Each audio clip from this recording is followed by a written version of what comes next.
Huh?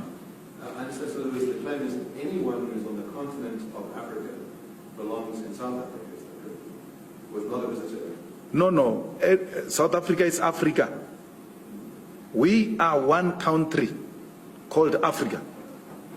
This South Africa you are talking about was imposed on us. So we didn't come from anywhere. Speak for yourself. We didn't come from anywhere. There's no African who came from anywhere. We came from here. I mean, my Lord, I cannot come from the second bedroom in this house, and then I find you in another bedroom in the same house, and then you say I came from somewhere. In the same house. I didn't come from somewhere. I was sleeping on the other side. We're here. So, we are not visitors. We didn't come from anywhere. This is our continent. So in other words, someone who was born in Egypt, Nigeria, Malawi, Botswana, Zimbabwe, none of those people are visitors in South Africa. They belong here. It's their home. Where Nigerians, Ghanaians, Mozambicans, Zimbabweans, when they are here, they are at home. They should not even for a second doubt themselves. This is our home. Let me ask you this, your party has recently engaged in a campaign where you've gone to a restaurant like this, and you're asking to produce lists of who works with them, and to say you have a certain number of people who are not South Africans, and a certain number of people who are South Africans, and we want you to change those numbers. Now, how do you reconcile what you just told us, which is that all people who are born in Africa are part of one house, but you want to say these people are different, and they should be fired from the restaurants they're working, they should be replaced with real South Africans. How do you reconcile? We've never said fired. So when you are in a court before my Lord, don't misrepresent facts. Nowhere have we ever said fire anyone. So we shouldn't lie. Please. My Lord, before we go to the continent, here in South Africa, if you get a job or a tender to go and do a road in Soweto, you are required to hire 30% or so of locals of Soweto. Yet you are a South African of Soweto. You are required to subcontract a certain percentage of people from Soweto. So because the locals at that space should not feel excluded, they should embrace the project, they should feel they must welcome the project, and they must protect it as their own.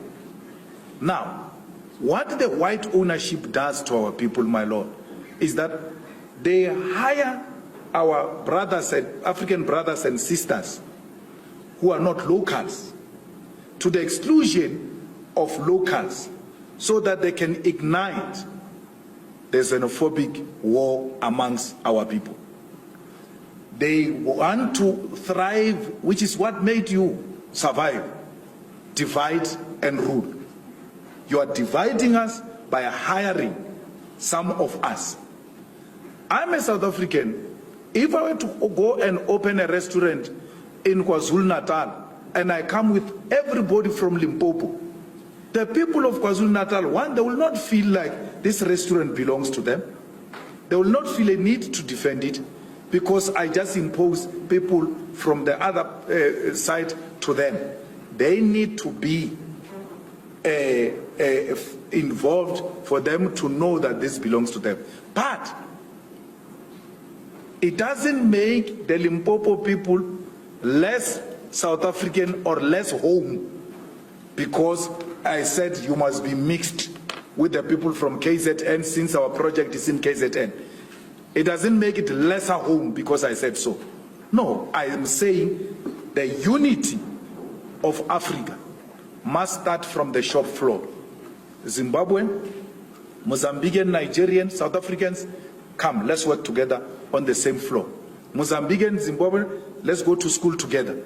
Let's grow up together and know each other, so that by the time we defeat these colonial borders, we already have embraced each other and we don't start from scratch. So that's what we're doing. It's in line with what we're saying. We're saying Africa is one. and let One Africa be seen at Cream Restaurant. We're not going to allow the bosses to divide our people by excluding others. So if there is a shop, my lord, that says here we don't hire Zimbabweans, I will go there and fight with them and say, why would you say that? Why do you classify our people and want to isolate them? It will be a wrong practice. So we are starting, and which is what is offensive. You want to exclude South Africans with African brothers and sisters so they can fight amongst themselves and they remain divided. We are saying, no, come together, work together so that the unity starts at the shop floor. You are not happy with that. Let me put to you what you actually did. Yeah. So, in other words, your party goes to Cream Restaurant and says, we've looked at your books, and you employ, let's say, 25 people who are not South African, and 5 people who are South African. We think you should reverse those numbers the next time we come back in 2 weeks.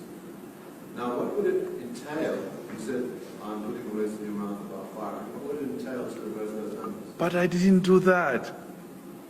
I didn't go to Cream and say, these are the numbers, and then when I come back in 2 weeks, I want these numbers. No. I said to Cream, I want to look at the ratio of Cream and see if you guys are compliant. And you know, my lord, in all the restaurants I went, I found them compliant. I found both outside brothers and sisters from other countries and South Africans together on the shop floor. I never said that.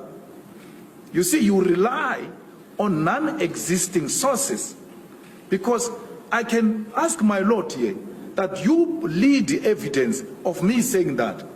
Read something, because you utter such words to mislead the public. But I know for a fact, my lord, he can't produce anything to back up what he's saying. And he deliberately says it so that it can spread wrongly in society. That your party did this. There's a wonderful that would be for Cuba. Now that seems to be embracing free markets. No. You can't say that is embracing free markets. Under a communist or a socialist state, there's still an opportunity to develop the productive forces. You have a responsibility to grow your economy. And we know that we exist in a globe today. And for any economy, for it to survive, you require the like-minded forces, even if they are not found in your country, to come and work with you to develop the productive forces. Let's take, for instance, Cuba. What makes Cuba a free market state if it takes a decision to trade with a communist China? How is that free market? Because the two communist economies are working together to develop their own productive forces. So let's try and clarify what your idea is. When you say you want to lift the embargo, if communist countries trade with each other, in other words, the state owns the resources, the one country, the state owns the resources, the other, yes, they should be free to trade goods between each other. They will work together to make sure that they grow the economy of their own countries. Now, so in a socialist communist state, there is no preoccupation with the so-called trade, because in a capitalist society, that's what preoccupies your mouth. You're obsessed with trade, you're obsessed with profit. So in this context, we are obsessed with development of productive forces for the benefit of all.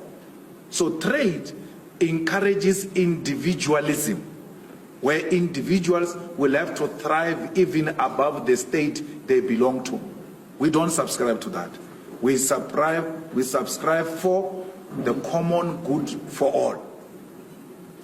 Let's talk about that. So, from what I understand, the nature of communism, the nature of the manifesto is to say that the state must be the ultimate authority. Yes. And the state must be the ultimate custodian. Now, is it of just land or of other property as well?